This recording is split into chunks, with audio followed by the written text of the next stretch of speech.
The emergency session alarm echoed through the crystalline halls of the Galactic Council's headquarters on Nexus Prime. Ambassador Zekthara's tentacles writhed in barely contained panic as she rushed toward the main chamber, her bioluminescent patches flickering an urgent orange. "How did we miscalculate this badly?" she muttered in her native tongue, before switching to Galactic Standard as she entered the packed amphitheater.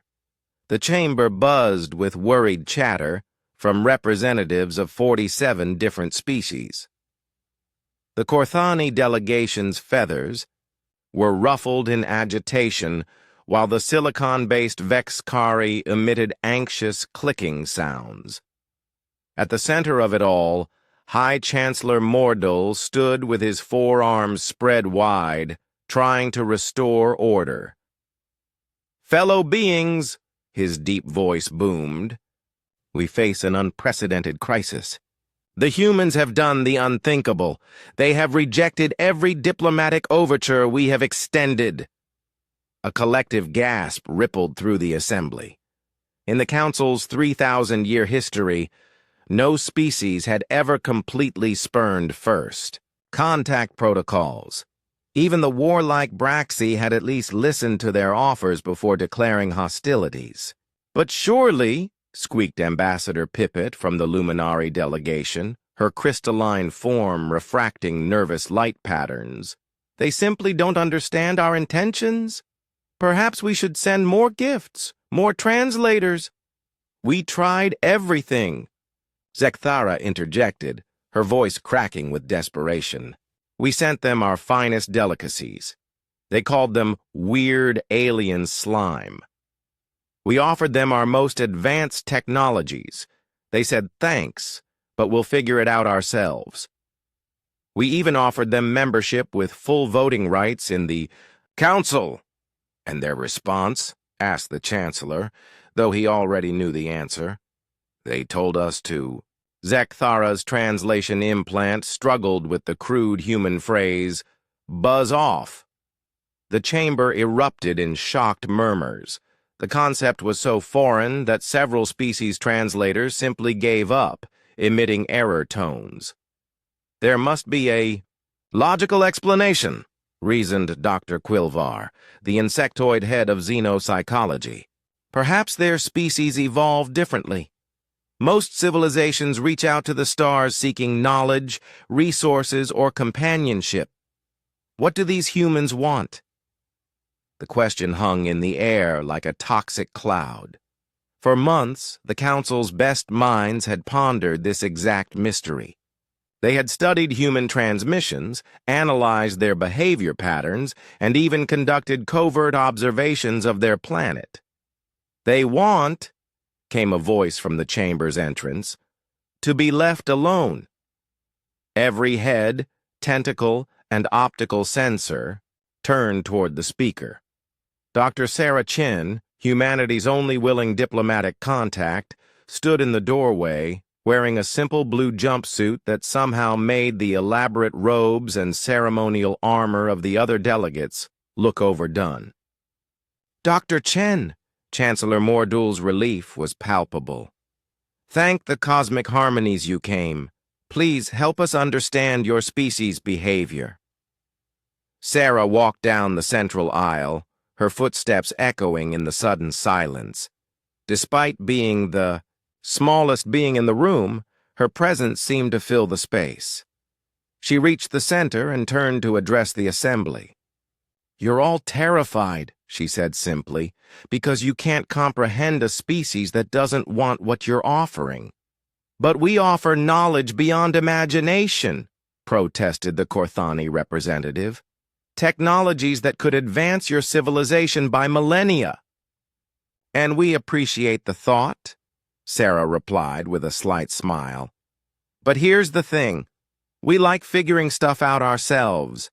Where's the fun in getting the answers handed to you?" The assembly exchanged bewildered glances. The concept of choosing ignorance over knowledge was utterly alien to them. "What about resources?" tried another delegate. "We could provide materials from 1,000 worlds." We have one world that we're still learning to take care of properly, Sarah countered. Why would we need 1,000 more when we haven't mastered one? Protection, then, Zekthara's tentacles waved frantically. The galaxy is dangerous. There are hostile forces, the Void Reapers, the Entropy cults, and we'll deal with them if and when they show up, Sarah said with a shrug that somehow conveyed absolute confidence. Humans have this weird habit of getting stronger when things get tougher. You might have noticed that in your observations. Dr. Quilvar leaned forward, his compound eyes glinting. But surely you understand the statistical advantages of cooperation? The mathematical certainty of improved survival rates through alliance? Sarah's laugh surprised everyone. You know what our mathematicians told your computers when they ran those survival probability calculations? They said, "Hold our beer and watch this." Then they promptly threw the calculations out and started planning to explore beyond the galactic rim. The silence that followed was deafening. Several delegates' breathing apparatus could be heard working over time. "Beyond the rim?" whispered the Chancellor.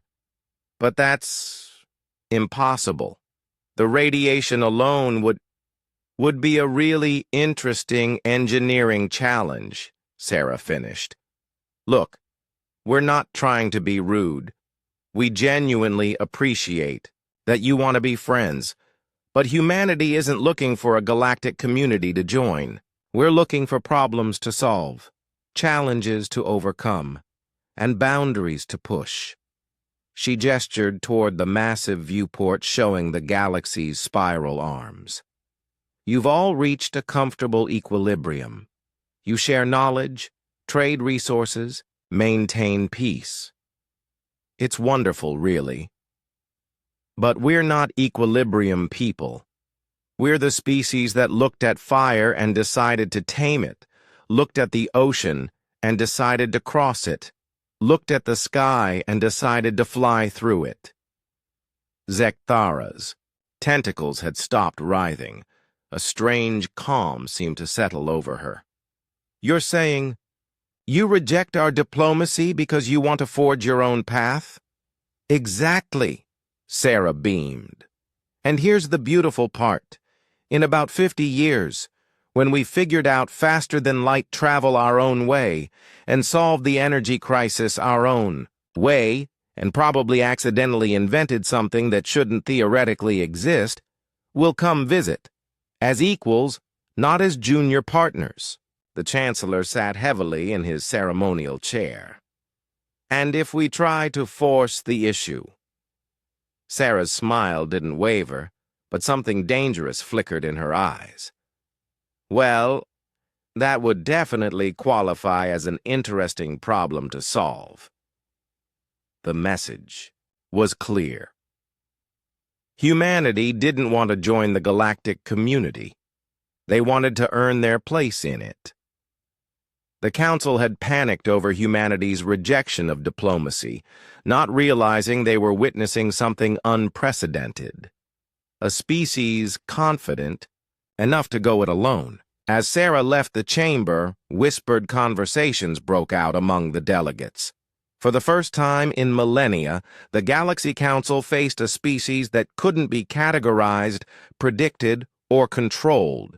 And deep down, beneath their fear and confusion, many of them felt something they hadn't experienced in centuries, genuine curiosity about what would happen next. In 50 years, they would have their answer, and it would exceed their wildest expectations.